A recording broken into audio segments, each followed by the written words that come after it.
Halo teman-teman, perkenalkan, kami dari kelompok 11 yang beranggotakan Iwan Feroloy S, Norma Istiqomah, dan Yurike Asani Putri. Hari ini kami akan menjelaskan tentang materi lingkungan pendidikan. Nah, apa itu lingkungan? Lingkungan adalah segala sesuatu yang ada di luar individu. Lalu, apa itu lingkungan pendidikan? Lingkungan pendidikan adalah pergaulan pendidikan yang berlangsung di dalam suatu lingkungan.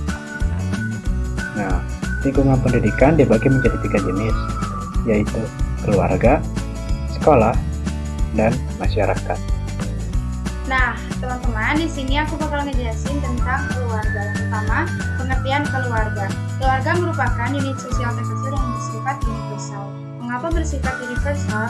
Karena keluarga itu berada di seluruh tempat di seluruh dunia. Oleh karena itu disebut dengan universal.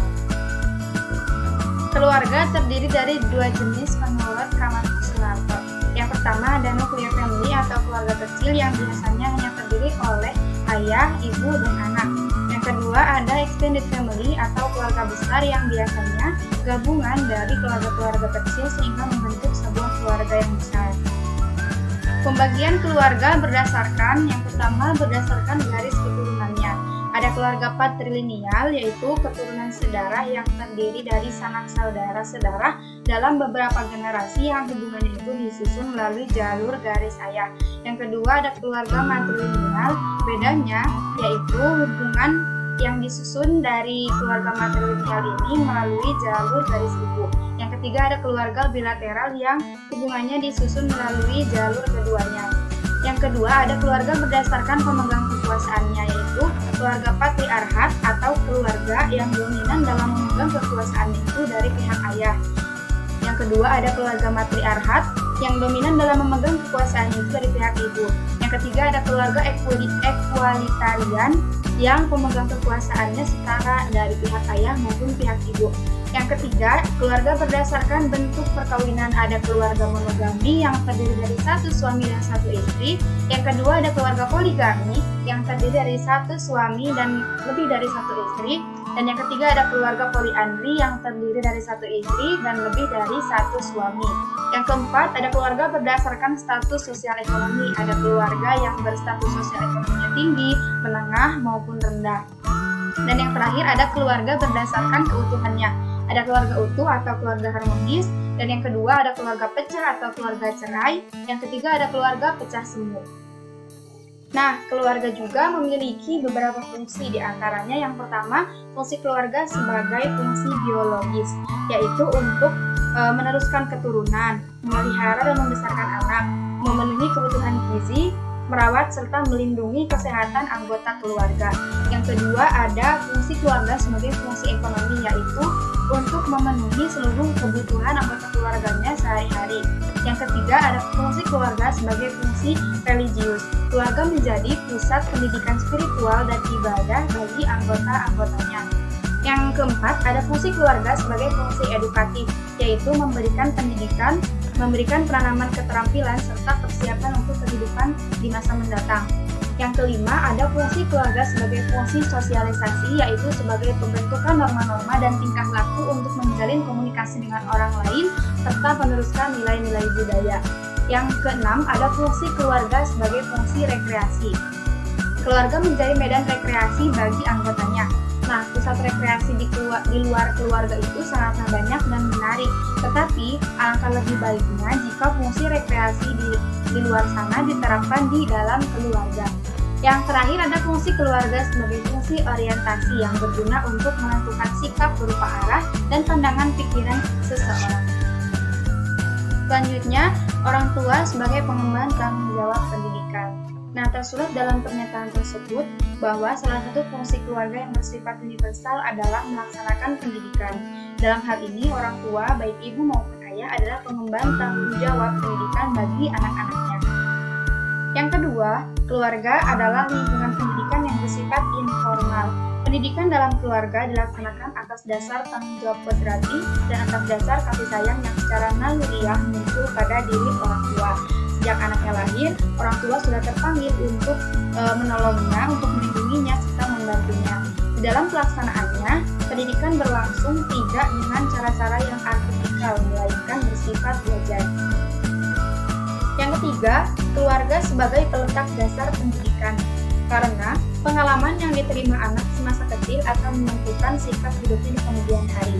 Oleh karena itu, keluarga menjadi peletak dasar pendidikan pada anak. Kemudian, tujuan dan isi pendidikan dalam keluarga. Tujuan pendidikan dalam keluarga adalah untuk menjadikan anak sebagai pribadi yang mantap, beragama, bermoral, dan menjadi anggota masyarakat yang baik serta bertanggung jawab. Isi pendidikan dalam keluarga itu meliputi nilai-nilai agama, nilai budaya, nilai moral, dan keterampilan. Selanjutnya, fungsi pendidikan dalam keluarga yaitu sebagai peletak dasar pendidikan anak dan sebagai persiapan ke arah kehidupan anak dalam bermasyarakat. Selanjutnya, faktor penentu kualitas pendidikan dalam keluarga. Bisa berdasarkan jenis keluarganya atau gaya pendidikan orang tua terhadap anaknya, berdasarkan fasilitas yang ada di dalam keluarga atau hubungan antara anggota keluarga tersebut, serta status sosial ekonomi. Orang tua juga dapat menjadi faktor penentu kualitas pendidikan di dalam keluarga tersebut.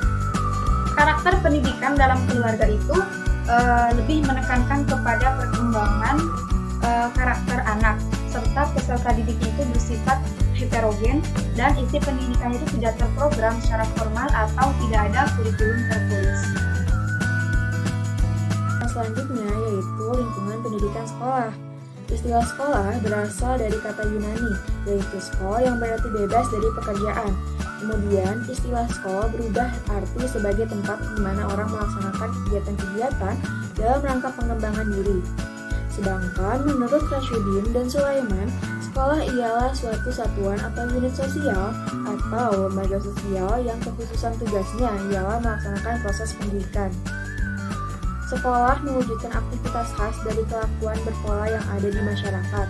Aktivitas khas di sekolah mengacu kepada sistem ide, nilai, norma, atau tata kelakuan tertentu menggunakan berbagai peranan serta berfungsi untuk memenuhi kebutuhan masyarakat di bidang pendidikan. Aktivitas ini dilakukan oleh sekelompok orang yang mempunyai struktur serta mencakup berbagai kedudukan dan peranan. Komponen sekolah antara lain terdiri atas yang pertama, terdapat tujuan pendidikan. Setiap sekolah memiliki tujuan masing-masing yang disesuaikan dengan jenjang dan jenis sekolah yang bersangkutan. Yang kedua, terdapat sumber daya manusia seperti pendidik, anak didik, tenaga administrasi, tenaga pustakawan, dan lain-lain. Yang ketiga, terdapat kurikulum atau isi pendidikan. Yang keempat, terdapat media pendidikan dan teknologi pendidikan. Yang kelima, terdapat sarana dan fasilitas. Dan yang terakhir, tentunya sekolah memiliki fungsi pendidikannya tersendiri. Adapun fungsi pendidikan sekolah yang pertama yaitu fungsi transmisi atau konservasi kebudayaan masyarakat. Yang kedua, fungsi sosialisasi, yaitu fungsi untuk mengarahkan anak didik untuk dapat memilih dan mengajarkan mengenai peranan sosial. Yang ketiga, terdapat fungsi integrasi sosial. Yang keempat, fungsi mengembangkan kepribadian anak didik. Yang kelima, fungsi mempersiapkan anak didik untuk melakukan suatu pekerjaan. Yang keenam, fungsi inovasi dan transformasi masyarakat dan kebudayaan. Tentunya, sekolah memiliki tujuan dan isi pendidikannya tersendiri. Secara umum, sekolah memiliki tujuan pendidikan yang sejalan dengan fungsi pendidikan. Tentu, setiap jenjang sekolah memiliki tujuan pendidikan masing-masing. Selain itu, isi pendidikan di sekolah pun disesuaikan dengan jenjang dan jenis sekolah yang bersangkutan. Dengan memiliki tujuan dan isi pendidikan, maka dapat disebut bahwa sekolah merupakan lembaga pendidikan formal, yang berarti sekolah merupakan kesatuan kegiatan untuk menyelenggarakan pembelajaran dengan cara yang terencana dan teratur menurut tatanan nilai dan norma yang telah ditetapkan. Karena sekolah merupakan pendidikan formal, maka formalitas sekolah merembet ke dalam kurikulum dan pembelajaran. Formalitas sekolah berakar pada status para individu yang menjadi komponennya. serta sistem nilai dan norma yang resmi. Formalitas tersebut merembes ke dalam kurikulum dan cara-cara pembelajaran. Sebagai lembaga pendidikan formal, sekolah mempunyai karakteristik yang terdiri atas: yang pertama, secara faktual, pendidikan di sekolah lebih menekankan kepada pengembangan kemampuan intelektual. Yang kedua, peserta didiknya bersifat homogen. Yang ketiga, isi pendidikannya terprogram secara formal dan kurikulumnya tertulis. Yang keempat, berjenjang dan berkesinambungan. Yang kelima, waktu pendidikan di sekolah terjadwal secara ketat dan relatif lama. Yang keenam, cara pelaksanaan pendidikan bersifat formal dan artifikal. Yang ketujuh, evaluasi pendidikan dilakukan secara sistematis. Dan yang kedelapan, credentials ada dan penting. Sekolah memang merupakan lembaga formal, tapi perlu disadari bahwa formalitas sekolah itu jangan sampai mengurangi makna pendidikan dalam rangka membantu anak untuk menuju kedewasaannya. Baiklah, sekarang saya akan menjelaskan tentang lingkungan pendidikan masyarakat. Nah, pertama dari pengertiannya dahulu. Masyarakat itu adalah kelompok manusia yang berintegrasi secara terorganisasi, menempati daerah tertentu, dan mengikuti suatu cara hidup atau budaya tertentu. Nah, masyarakat ini dibagi menjadi dua jenis. Yang pertama ada rural community atau masyarakat pedesaan, dan urban community atau masyarakat perkotaan. Nah, keduanya ini memiliki perbedaan di aspek karakteristik daerah tempat tinggal, nilai-nilai budaya, dan sebagainya. Nah, perbedaan ini akan banyak mempengaruhi terhadap pendidikan anak-anak di lingkungan masyarakat tersebut. Nah, apa fungsi masyarakat sebagai lingkungan pendidikan? Nah, di dalam masyarakat juga anak-anak bisa mendapat pendidikan melalui pengalaman dan pengaruh yang diperoleh dari lingkungan mereka. Nah, pengaruhnya itu bisa didapat dari masyarakat di sekitarnya, misalnya teman sebaya atau orang dewasa. Dan pengalaman bisa diperoleh dari flora atau fauna yang berada di sekitar lingkungannya. Nah, walaupun begitu, masyarakat juga bisa menjadi potensi yang dapat memberikan pengaruh tidak baik bagi perkembangan anak. Pengaruh tersebut bisa berasal dari pergaulan, internet, atau televisi. Nah, oleh karena itu, pendidikan di masyarakat itu diharapkan dapat seiring dan sejalan dengan pendidikan di dalam keluarga dan sekolah. Nah, pendidikan anak dalam lingkungan masyarakat itu dapat berfungsi sebagai pelengkap, penambah, dan mungkin juga pengembang pendidikan di dalam keluarga dan sekolah. Bahkan dapat berfungsi sebagai pengganti pendidikan di sekolah. Nah, lalu tanggung jawab pendidikan di lingkungan masyarakat itu menjadi tanggung jawab siapa? Nah, pendidikan di dalam masyarakat itu menjadi tanggung jawab bersama para orang dewasa yang ada di lingkungan masyarakat yang bersangkutan. Nah, di dalam masyarakat ada namanya pendidikan informal. Nah, pendidikan informal itu dapat berlangsung melalui adat kebiasaan, pergaulan, upacara adat, permainan, bahkan percakapan sehari-hari. Nah, karena semua itu mengandung pengetahuan atau nilai-nilai, sikap, dan keterampilan. Oleh karena itu, pendidikan dalam konteks ini merupakan pewarisan sosial yang berfungsi untuk melestarikan nilai-nilai budaya masyarakat. Nah, sedangkan pendidikan non formal dalam masyarakat itu berfungsi untuk mengembangkan potensi peserta didik yang menekankan pada penguasaan pengetahuan, keterampilan fungsional, pengembangan sikap, dan kepribadian profesional. Nah, satuan pendidikan non-formal dalam masyarakat itu bisa terdiri atas lembaga kursus, pelatihan, atau kelompok belajar, pusat kegiatan belajar masyarakat, dan sebagainya.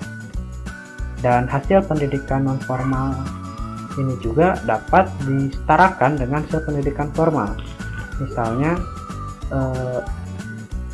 hasil belajar paket A itu dapat disetarakan dengan hasil belajar di sekolah dasar. Nah, lalu bagaimana karakteristik pendidikan di masyarakat? Nah, yang pertama, secara faktual, tujuan pendidikannya lebih menekankan pada pengembangan keterampilan praktis. Nah, lalu yang kedua, peserta didiknya bersifat heterogen atau bisa berasal dari latar belakang dan sosial budaya yang berbeda. Lalu isi pendidikannya juga ada yang terprogram secara tertulis maupun tidak tertulis. Lalu dapat berjenjang dan berkesinambungan, dan dapat pula tidak berjenjang atau bersinambungan. Lalu waktu pendidikannya juga ada yang terjadwal ketat atau ada yang bahkan tidak terjadwal. Nama pendidikannya juga relatif singkat. Lalu evaluasi pendidikan mungkin dilaksanakan secara sistematis, dapat pula tidak sistematis. Ya, demikian penjelasan dari saya.